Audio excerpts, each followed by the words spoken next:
And the teaching I gave you, my brothers, was such as I was able to give, not to those who have the Spirit, but to those who are still in the flesh, even to children in Christ.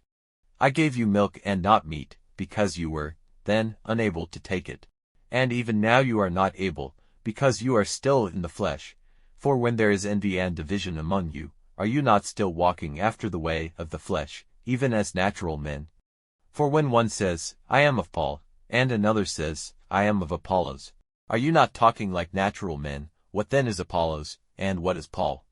They are but servants who gave you the good news as God gave it to them. I did the planting, Apollos did the watering, but God gave the increase. So then the planter is nothing, and the waterer is nothing, but God who gives the increase.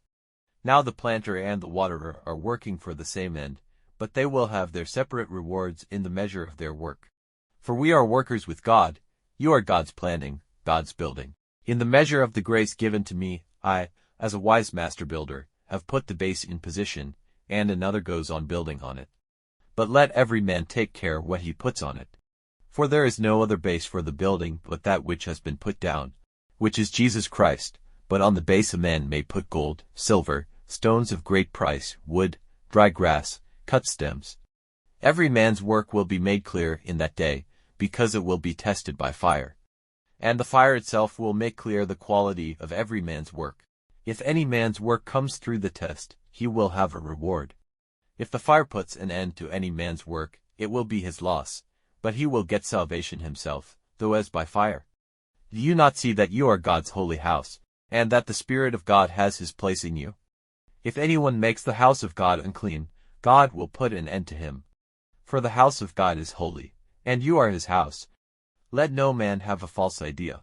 If any man seems to himself to be wise among you, let him become foolish, so that he may be wise. For the wisdom of this world is foolish before God. As it is said in the holy writings, he who takes the wise in their secret designs. And again, the Lord has knowledge of the reasonings of the wise, that they are nothing. So let no one take pride in men, for all things are yours. Paul, or Apollos, or Cephas, or the world, or life, or death, or things present, or things to come. All are yours, and you are Christ's, and Christ is God's.